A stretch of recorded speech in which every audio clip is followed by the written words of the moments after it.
തിരുവചനം തിരുവചനം. ദാനിയേൽ പ്രവാചകൻ്റെ പുസ്തകം 14-ാം അധ്യായം 38-ാം വചനം. ദൈവമേ, അങ്ങ് ഓർമ്മിച്ചിരിക്കുന്നു. അങ്ങയെ സ്നേഹിക്കുന്നവരെ അങ്ങ് ഒരിക്കലും ഉപേക്ഷിക്കുകയില്ലല്ലോ. നല്ല ദൈവമേ, ഈ നിമിഷം അങ്ങ് ഞങ്ങളോട് സംസാരിക്കണമെന്ന് പ്രാർത്ഥിക്കുന്നു. അവിടുത്തെ ഓർമ്മയുടെ ഭാഗമായിരിക്കും ഞങ്ങളെല്ലാവരെയും അവിടുത്തെ വചനം കൊണ്ട് അഭിഷേകം ചെയ്യണമെന്ന് പ്രാർത്ഥിക്കുന്നു. അവിടുത്തെ സ്നേഹ നിമിഷം ഈ വചന ശുശ്രൂഷയിലൂടെ ഞങ്ങളിലേക്ക് ധാരാളമായിട്ട് വർഷിക്കണമെന്ന് പ്രാർത്ഥിക്കുന്നു. പരിശുദ്ധാത്മാവെ, ഞങ്ങളുടെ ബുദ്ധിയിലും ചിന്തയിലും ഹൃദയത്തിലും മനസ്സിലുമെല്ലാം അവിടുന്ന് അഭിഷേകമായി നിറയണമേ. നിത്യം പിതാവും പുത്രനും പരിശുദ്ധാത്മാവുമായ സർവേശ്വര എന്നേക്കും ആമേൻ. ഈശോയെ സ്നേഹമുള്ളവരെ, നാം ഇന്ന് വചന വിചിന്തനത്തിന് വേണ്ടി എടുത്തിരിക്കുന്ന ഭാഗം ലൂക്കായുടെ സുവിശേഷം 13-ാം അധ്യായം 6 മുതൽ 9 വരെയുള്ള വചനഭാഗങ്ങളാണ്.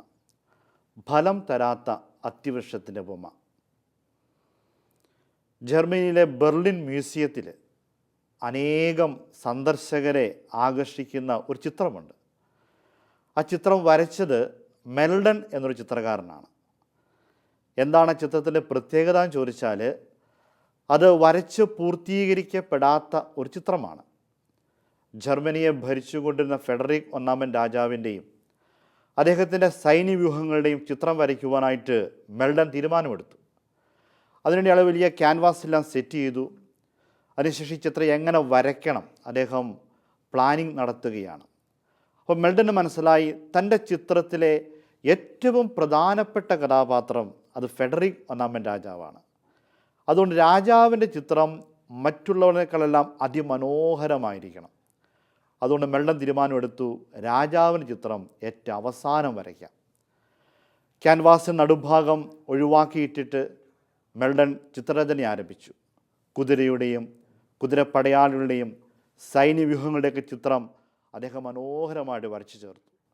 അവസാനം ഫെഡറിക് ഒന്നാമൻ രാജാവ് ചിത്രം വരയ്ക്കേണ്ട സമയമായി. അതെല്ലാം ഒരുക്കവും നടത്തി നാളെ പ്രഭാതത്തിൽ രാജാവിന് ചിത്രം വരയ്ക്കാം എന്ന തീരുമാനമെടുത്ത് മെൽഡൻ ഉറങ്ങാൻ പോയി കിടന്നു. പക്ഷേ പിറ്റേന്ന് പ്രഭാതത്തിൽ മെൽഡൻ ഉണർന്നെഴുന്നേറ്റില്ല. തൻ്റെ ചിത്രത്തിലെ ഏറ്റവും പ്രധാനപ്പെട്ട കഥാപാത്രമായ ഫെഡറിക് ഒന്നാമൻ രാജാവിൻ ചിത്രം വരച്ചു പൂർത്തീകരിക്കാതെ ഈ ഭൂമിയിൽ നിന്നും കടന്നു പോകേണ്ടി വന്ന ഹതഭാഗ്യനായൊരു ചിത്രകാരനാണ് മെൽഡൻ. അതുകൊണ്ട് തന്നെ വരച്ചു പൂർത്തീകരിക്കപ്പെടാത്ത ചിത്രം എന്ന പേരിൽ ആ ചിത്രം ഇന്ന് അനേകരെ ആകർഷിച്ചു കൊണ്ടിരിക്കുകയാണ്. മെൽഡന് പറ്റിയ അബദ്ധം ഏറ്റവും പ്രധാനപ്പെട്ടത് ഏറ്റവും അവസാനത്തേതിലേക്ക് മാറ്റിവെച്ചു എന്നുള്ളതാണ്. സ്നേഹമുള്ളവരെ, ഈ ഭൂമിയിലേക്ക് ദൈവം നമ്മളെ സൃഷ്ടിച്ചയച്ചിരിക്കുന്നു. ഈ ഭൂമിയിൽ ദൈവം അനുവദിക്കത്തോളം കാലം നാം ജീവിക്കുമ്പോൾ നമ്മളൊക്കെ ഒരു ചിത്രം വരയ്ക്കാനുണ്ട്. നാം വരയ്ക്കേണ്ട ചിത്രം അത് നമ്മുടെ ദൈവത്തിൻ്റെ ചിത്രം തന്നെയാണ്. അതിന് ക്യാൻവാസ് എന്ന് പറയുന്നത് നമ്മുടെ ആത്മാവ് തന്നെയാണ്. നമ്മുടെ ആത്മാവിലേക്ക് നമ്മുടെ ജീവിതം കൊണ്ട് ഈ ചിത്രം വരയ്ക്കണം. അതെങ്ങനെയാണ് ദൈവചിത്രം ആത്മാവിൽ പതിപ്പിക്കുകയും ചോദിച്ചാൽ അത് നമ്മുടെ വിശുദ്ധമായ ജീവിതം കൊണ്ടാണ്, നമ്മുടെ നന്മ പ്രവൃത്തികളിലൂടെയാണ്, ജീവകാരുണ്യ പ്രവർത്തനങ്ങളിലൂടെയാണ് നാം നമ്മുടെ ആത്മാവിലേക്ക് ദൈവചിത്രം വരച്ച് തീർക്കേണ്ടത്. നമുക്ക് ഈ ദിവസവും ചിന്തിച്ച് നോക്കാം, ഇത്രയും നാളത്തെ എൻ്റെ ജീവിതം കൊണ്ട് എൻ്റെ ആത്മാവിലേക്ക് എൻ്റെ തമ്പുരാൻ്റെ ചിത്രം ഞാൻ വരച്ച് തുടങ്ങിയോ? തുടങ്ങിയിട്ടില്ലെങ്കിൽ വിഷമിക്കേണ്ട. നമ്മൾ എന്ത് ചെയ്യണമെന്ന് കൃത്യമായിട്ട് തമ്മിൽ നമ്മൾ സംസാരിക്കുകയാണ്. ഫലം തരാത്ത അത്തിവൃക്ഷത്തിൻ്റെ ഉപമയിലൂടെ നമുക്കറിയാം, ഈശോ ദൈവരാജ്യ രഹസ്യങ്ങളെല്ലാം വെളിപ്പെടുത്തുന്നത് ഉപമകളിലൂടെയാണ്. ഈശോയുടെ ഉപമകൾ മാത്രം എടുത്ത് പഠിക്കുകയാണെങ്കിൽ എല്ലാ ഉപമയ്ക്കും ഒരു ഇൻട്രൊഡക്ഷൻ, ആമുഖമുണ്ടായിരിക്കും. അതിനുശേഷം പ്രധാനപ്പെട്ട പ്രമേയം പ്രതിപാദനം ചെയ്യുന്ന പ്രധാന ബോഡി അതിനുണ്ടായിരിക്കും. അതിനുശേഷം ആ ഉപമയിലൂടെ ഈശോ നൽകുന്ന ഗുണപാഠം എന്താണ്? കൺക്ലൂഷൻ. Introduction, body, conclusion. ഈ രീതിയിലാണ് ഈശോ ഉപമകളെല്ലാം പറഞ്ഞിട്ടുള്ളത്. പക്ഷേ ഈശോ പറഞ്ഞിട്ടുള്ള ഉപമകളിൽ നിന്ന് വളരെ വ്യത്യസ്തമായൊരു ഉപമയാണ് ഫലം തരാത്ത അത്തിവൃക്ഷത്തിൻ്റെ ഉപമ. എന്താണ് ഈ ഉപമയുടെ പ്രത്യേകത എന്ന് ചോദിച്ചാൽ, ഈ ഉപമയ്ക്ക് ആമുഖമുണ്ട്, ഇൻട്രൊഡക്ഷനുണ്ട്, പ്രധാനപ്പെട്ട ആശയം പ്രതിപാദിക്കുന്ന പ്രധാന പ്രമേയം ഇതിനുണ്ട്. But there is no conclusion. ആ ഉപമയുടെ അവസാനം എന്താണെന്ന് അവിടെ പറഞ്ഞു വെച്ചിട്ടില്ല. ആ അത്തിവൃക്ഷം ഫലം പുറപ്പെടുവിച്ചോ അതോ അതിനെ വെട്ടിക്കളഞ്ഞോ, ഇതൊന്നും അവിടെ പറഞ്ഞു വെച്ചിട്ടില്ല. ബൈബിൾ പണ്ഡിതന്മാർ പറയുന്നു, ഫലം തരാത്ത അത്തിവൃക്ഷത്തിൻ്റെ ഉപമ വായനക്കാരൻ്റെ ജീവിതത്തിലൂടെ പൂർത്തീകരിക്കപ്പെടേണ്ട ഉപമയാണ്. ഈ ഉപമയുടെ കൺക്ലൂഷൻ, ഗുണപാഠം ഈ വചനം വായിക്കുന്നവൻ്റെ ജീവിതത്തിലൂടെയാണ് കണ്ടെത്തേണ്ടത്. നമുക്ക് ഈ ഉപമയൊന്ന് വിശകലനം ചെയ്യാം. ഉപമ ആരംഭിക്കുന്നു, ഒരുവൻ ഒരു മുന്തിരിത്തോട്ടത്തിൽ ഒരു അത്തിവൃക്ഷം നട്ടുപിടിപ്പിച്ചു. എന്തുകൊണ്ടായിരിക്കും ഒരുവൻ മുന്തിരിത്തോട്ടത്തിൽ കൊണ്ടുപോയി ഒരു അത്തിവൃക്ഷം നട്ടുപിടിപ്പിച്ചത്? മുന്തിരിച്ചെടിയെക്കുറിച്ചും തോട്ടത്തെക്കുറിച്ചൊക്കെ നാം പഠിക്കുമ്പോൾ കൃഷിക്കാരൻ്റെ ശ്രദ്ധ വളരെ അത്യന്താപേക്ഷിതമായൊരു തോട്ടമാണ് മുന്തിരിത്തോട്ടം എന്ന് പറയുന്നത്. പ്രത്യേകിച്ചും അത് വളർന്നു വരുന്ന കാലഘട്ടത്തിൽ ആ ചെടിക്ക് രാവിലെയും ഉച്ചയ്ക്കും വൈകുന്നേരവുമൊക്കെ കൃഷിക്കാരൻ നിരീക്ഷണം നടത്തും. കാരണം മുന്തിരിച്ചെടിക്ക് എളുപ്പത്തിൽ കേടുബാധിക്കാൻ സാധ്യത കൂടുതലാണ്. അപ്പോൾ കൃത്യമായിട്ട് നിരീക്ഷിച്ച് എന്തെങ്കിലും കേടുണ്ടെങ്കിൽ ഉടനെ പ്രതിവിധി ചെയ്ത് കൃത്യമായ നിരീക്ഷണത്തിലൂടെയും ശ്രദ്ധയിലൂടെയും പരിചരണത്തിലൂടെയുമാണ് ഈ മുന്തിരിച്ചെടി നട്ടു വളർത്തുന്നത്. ഒരു കേട് കണ്ടാൽ നാളെ ശരിയാക്കാമെന്ന് വിചാരിച്ചാൽ ഒരുപക്ഷെ നാളെ ചെന്നാൽ ആ ചെടി സമൂലം നശിച്ചു പോയിട്ടുണ്ടാകാം. അതുകൊണ്ട് വളരെ ശ്രദ്ധയോടെ ജാഗ്രതയോടുകൂടിയാണ് ഒരു മുന്തിരിത്തോട്ട കൃഷിക്കാരൻ ഈ ചെടിയെ വളർത്തുന്നത്. അപ്രകാരം ഒരു തോട്ടത്തിൽ ഒരുവൻ അത്തിവൃക്ഷം നട്ടുപിടിപ്പിച്ചു എന്ന് പറഞ്ഞാൽ അർത്ഥമാക്കേണ്ടത് ഇത്രയേ ഉള്ളൂ, ഈ മുന്തിരിച്ചെടി കിട്ടുന്ന ശ്രദ്ധയും പരിചരണവും പരിഗണനയും ഈ അത്തിവൃക്ഷത്തിനും കിട്ടണമെന്ന ആഗ്രഹത്തോടെയാണ് അവൻ മുന്തിരിത്തോട്ടത്തിൽ കൊണ്ടുപോയി അത്തിവൃക്ഷം നട്ടുപിടിപ്പിച്ചത്. അത് വളർന്നു, ഫലം നൽകാൻ സമയമായി. വചനത്തിൽ കാണുന്ന പോലെ യജമാനൻ പറയാ, 3 വർഷമായി ഞാൻ അതിൻ്റെ ഫലം അന്വേഷിച്ചു വരുന്നു, ഒന്നും കാണുന്നില്ല. എന്തിനു നിലം പാഴാക്കണം, നീ അതിനെ വെട്ടിക്കളയുക. കൃഷിക്കാരൻ പറഞ്ഞു, യജമാനനെ 1 വർഷം കൂടെ നിൽക്കട്ടെ, ഞാൻ അതിനെ ചുവട് കളിച്ചു വളമിടാം, മേലിൽ അത് ഫലം നൽകിയേക്കാം. മനോഹരമാകുന്ന പ്രപഞ്ചമാകുന്ന മുന്തിരിത്തോട്ടത്തിലേക്ക് ദൈവം വളരെ ശ്രദ്ധയോടെ നട്ട അത്തിവൃക്ഷങ്ങളാണ് ഞാനും നിങ്ങളുമൊക്കെ. നമ്മളാരും അബദ്ധത്തിൽ ലോകത്ത് വന്ന് പറന്നു വരുന്നുമല്ല. ദൈവത്തിൻ്റെ വ്യക്തമായ പദ്ധതിയുടെയും പ്ലാനിങ്ങിൻ്റെയും ഭാഗമായിട്ട് തന്നെയാണ് മനോഹരമാകുന്ന മുന്തിരിത്തോട്ടമാകുന്ന പ്രപഞ്ചത്തിലേക്ക് ഞാനാകുന്ന അത്തിവൃക്ഷം ദൈവം നട്ടിരിക്കുന്നത്. നട്ടത് അവനാണെങ്കിൽ അവൻ ആഗ്രഹിക്കുന്ന ഫലങ്ങൾ ഞാൻ പുറപ്പെടുവിക്കണം. എനിക്ക് തോന്നുന്ന ഫലങ്ങൾ പുറപ്പെടുവിക്കാൻ വേണ്ടിയിട്ടല്ല ദൈവം എന്നെ ഈ ഭൂമിയിലേക്ക് നട്ടിരിക്കുന്നത്. നട്ടവൻ്റെ ആഗ്രഹപ്രകാരമുള്ള ഫലം പുറപ്പെടുവിക്കണം. നമ്മൾ കൃഷിക്കാരൊക്കെയാണല്ലോ കൂടുതൽ പേരുമൊക്കെ. നമ്മൾ തോട്ടത്തിൽ കൊണ്ടുപോയി ഒരു തെങ്ങിൻ തൈ നടുന്നു. നടുമ്പം പ്രാർത്ഥനയോടെ നടുന്നു. നമുക്ക് പ്രാർത്ഥിക്കുന്ന എന്താണ്? ഏതാനും വർഷം കഴിയുമ്പോൾ ഇത് വൃക്ഷമായിട്ട് മാറണം, ഇതിന് തേങ്ങ എന്ന ഫലം കിട്ടണം. ഒരു വാഴവിത്ത് നടുന്നു. ഏതാനും മാസം കഴിയുമ്പോൾ അവിടുന്ന് പഴം കിട്ടണം എന്ന ആഗ്രഹത്തോടെ നടുന്നു. വെറുതെ ആരും ഒന്നും നടാറില്ല. അപ്പോൾ ദൈവം നമ്മളെ ഭൂമിയിൽ നട്ടിട്ടുണ്ടെങ്കിൽ അവൻ ആഗ്രഹിക്കുന്ന ഫലങ്ങൾ പുറപ്പെടുവിക്കണമെന്ന ആഗ്രഹത്തോടെയാണ്. ഇത്രയും നാളത്തെ നമ്മുടെ ജീവിതം കൊണ്ട് നമ്മൾ തമ്പുരാൻ ആഗ്രഹിക്കുന്ന ഫലങ്ങൾ പുറപ്പെടുവിച്ചിട്ടുണ്ടോ? അതോ എൻ്റേതായ കുറേ ഫലങ്ങളും പുറപ്പെടുവിച്ച് ജീവിക്കുന്ന ശൈലിയാണോ? എന്നെ നട്ടവൻ്റെ പ്രതീക്ഷയ്ക്ക് തുയരാൻ എനിക്ക് സാധിച്ചിട്ടുണ്ടോ എന്ന് നാം ആത്മശോധന ചെയ്യുന്നത് എന്തുകൊണ്ടും ഉചിതമാണ്. ഇനി നമ്മൾ ആത്മശോധന ചെയ്യുമ്പോൾ നമുക്ക് ദൈവത്തിൻ്റെ പ്രതീക്ഷയ്ക്ക് തുയരാൻ പറ്റിയിട്ടില്ല എങ്കിൽ സാരമില്ല. ഇതാ ദൈവം വീണ്ടും അവസരം തരുന്നു. ആ കൃഷിക്കാരൻ പറഞ്ഞില്ലേ, യജമാനനെ 1 വർഷം കൂടെ നിൽക്കട്ടെ, ഞാനതിൻ്റെ ചുവട് കളിച്ച് വളമിടാം, മേലിൽ അത് ഫലം നൽകിയേക്കാം. ദൈവം നമുക്ക് അവസരങ്ങൾ നൽകുന്നവനാണ്. അവൻ നമ്മളെ സ്നേഹിക്കുന്നവനായതുകൊണ്ട് തന്നെ, കരുണ കാണിക്കുന്നവനായതുകൊണ്ട് തന്നെ നമ്മുടെ തെറ്റുകളും പോരായ്മകളൊക്കെ ക്ഷമിച്ച് വീണ്ടും വീണ്ടും അവൻ നമുക്കായിട്ട് അവസരം ഒരുക്കിത്തരുന്നു. ഓരോ ദിവസവും ദൈവം നമ്മുടെ ചുവട് കളിച്ച് വളമിടാൻ കടന്നു വരുന്നുണ്ട്. അതാണ് സഭയുടെ കുദാശകളെന്ന് പറയുന്നത്. വിശുദ്ധ കുർബാന, വിശുദ്ധ കുമ്പസാരം, ദിവ്യകാരുണ്യ ആരാധന, അനുദിനമുള്ള നമ്മുടെ പ്രാർത്ഥനകൾ, നമ്മുടെ ജപമാലകൾ, മറ്റ് ഭക്താഭ്യാസങ്ങൾ, ഇവയെല്ലാം ദൈവം നമ്മുടെ ചുവട് കളിച്ച് വളമിട്ട് തരുന്ന സമയമാണ്. ഇനി അവന് വളമിട്ട് തരാനേ പറ്റുകയുള്ളൂ. വളം വലിച്ചെടുക്കേണ്ടത് നമ്മുടെ ഓരോരുത്തരുടെയും ഉത്തരവാദിത്തമാണ്. നമ്മൾ വൃക്ഷങ്ങളെ ചുവട്ടിക്കൊണ്ടുപോയിട്ട് വളമിടാറുണ്ട്. നമുക്കതിൻ്റെ ചുവട് കളിച്ച് വളമിട്ടിട്ട് പോരാനേ പറ്റുകയുള്ളൂ. ആ വൃക്ഷം അതിൻ്റെ വേരിലൂടെ ആ വളം വലിച്ചെടുക്കുമ്പോഴാണ് അതിന് ഫലം പുറപ്പെടുവിക്കാൻ പറ്റുന്നത്. അപ്പം ദൈവം നമ്മുടെ ചുവട് കളിച്ച് വളമിട്ട് തരാറുണ്ട്. പക്ഷേ വളം വലിച്ചെടുക്കാനായിട്ട് ഞാനും നിങ്ങളും ശ്രദ്ധിക്കാറുണ്ടോ? അവനിട്ട് തരുന്ന ആത്മീയ വളങ്ങൾ എത്രമാത്രം ആഗ്രഹത്തോടെയാണ് നമ്മളൊക്കെ നമ്മുടെ ജീവിതത്തിലേക്ക് നാം സ്വീകരിക്കുന്നതെന്ന് നാം തിരിച്ചറിയണം. കാരണം ദൈവം ആരുടെയും ജീവിതത്തിലേക്ക് നിർബന്ധ ബുദ്ധിയെ കടന്നു വരുന്നവനല്ല.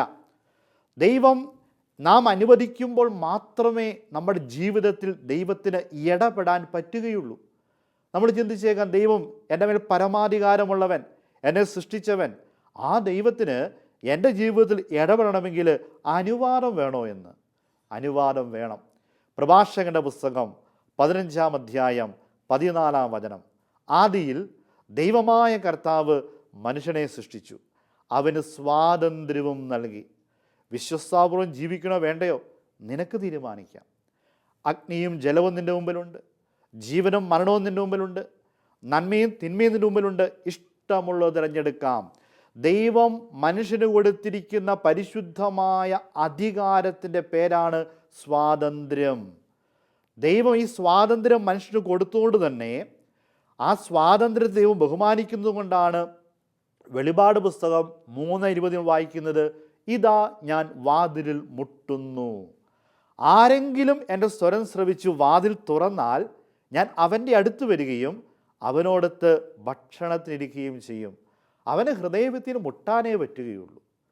നമുക്ക് നൽകിയ സ്വാതന്ത്ര്യത്തെ അവൻ ബഹുമാനിക്കുന്നത് കൊണ്ട് അവൻ മുട്ടുന്നു. ആ മുട്ടലിൻ്റെ സ്വരം ശ്രവിച്ച് ഞാനോ നിങ്ങളോ എൻ്റെ ജീവിതവും എൻ്റെ ഹൃദയവും അവന് വേണ്ടി തുറന്നു കൊടുക്കുമ്പോൾ മാത്രമേ അവന് നമ്മുടെ ജീവിതത്തിൽ ഇടപെടാനായിട്ട് പറ്റുകയുള്ളൂ. അപ്പം അതുകൊണ്ട് ദൈവം നമ്മുടെ സ്വാതന്ത്ര്യത്തെ മാനിക്കുന്നത് കൊണ്ട് നമ്മുടെ അനുവാദത്തിന് വേണ്ടിയിട്ട് അവൻ കാത്തു നിൽക്കുന്നു. അവൻ വളമിട്ട് അവൻ കാത്തു നിൽക്കുകയാണ്. ആ വളം വലിച്ചെടുക്കേണ്ടത് എൻ്റെയും നിങ്ങളുടെയും ഉത്തരവാദിത്തമാണെന്ന് നാം തിരിച്ചറിയണം. നല്ല ദൈവം അവൻ നമ്മുടെ ഹൃദയഭിത്തിയിൽ മുട്ടുന്നു. നാം ആ സ്വരം ശ്രവിച്ച് വാതിൽ തുറന്നു കൊടുക്കുമ്പോൾ അവൻ കടന്നു വരും. അപ്പം നമുക്കൊരു ചിന്ത വന്നേക്കാം, ഞാൻ പാപിയാണ്, എൻ്റെ ഹൃദയത്തിൽ പാപമുണ്ട്, അശുദ്ധിയുണ്ട്. ആ അവസ്ഥയിലേക്ക് പരമപരിശുദ്ധനായ ദൈവത്തിന് കടന്നു വരാൻ പറ്റുമോ എന്ന്. ഇതിൻ്റെ ഉത്തരം ഉണ്ണിയേശുവിൻ്റെ ജനനസമയത്ത് മാലാഖമാർ നൽകിയിട്ടുണ്ട്.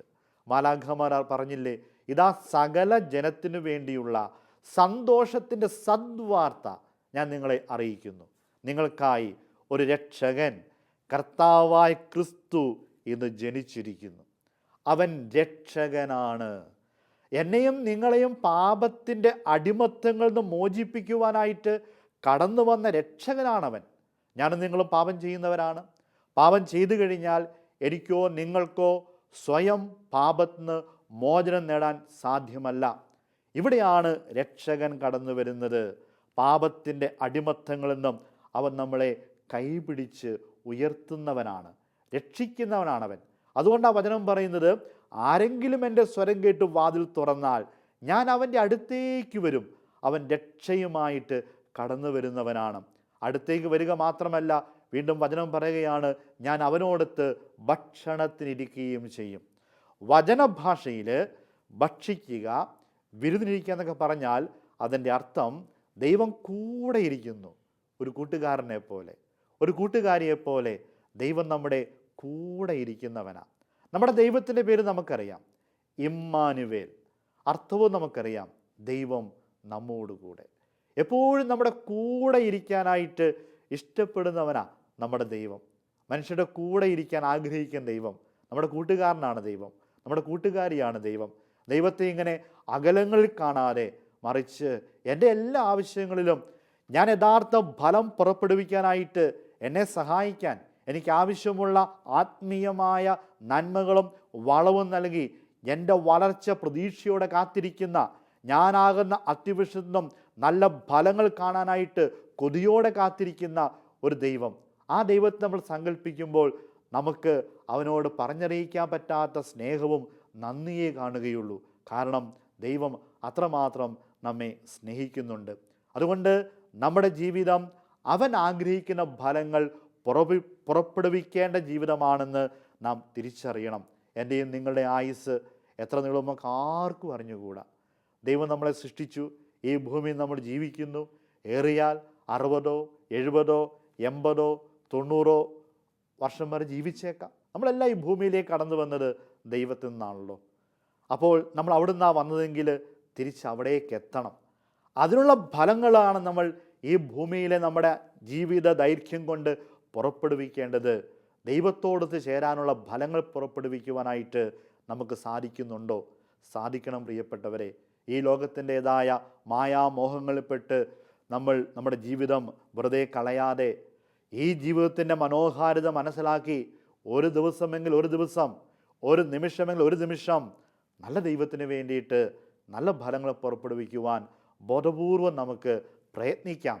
അതിലൂടെ ദൈവം ആഗ്രഹിക്കുന്ന ഫലങ്ങൾ പുറപ്പെടുവിച്ച് നമുക്കറിയാം, നമ്മൾ ആദ്യമേ പറഞ്ഞതുപോലെ ഫലം തരാത്ത അത്തിവൃക്ഷത്തിൻ്റെ ഗുണപാഠം, അതിൻ്റെ കൺക്ലൂഷൻ എന്ന് പറയുന്നത് അത് വായനക്കാരൻ്റെ ജീവിതത്തിൽ പൂർത്തീകരിക്കപ്പെടാൻ തിരിച്ചറിഞ്ഞുകൊണ്ട് തന്നെ ഞാൻ ആ അത്തിവൃക്ഷം ഇനിയെങ്കിലും ഫലം പുറപ്പെടുവിക്കണം എൻ്റെ ദൈവം ആഗ്രഹിക്കുന്നത് പോലെ.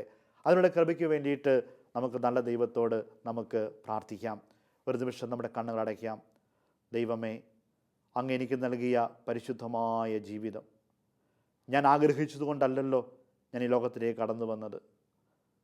ദൈവമേ, എൻ്റെ മാതാപിതാക്കൾ ആഗ്രഹിച്ചുകൊണ്ടുമല്ല ഞാൻ ലോകത്തേക്ക് കടന്നു വന്നത്. ഞാൻ തിരിച്ചറിയുന്നു, നീ ആഗ്രഹിച്ചതുകൊണ്ടാണ്.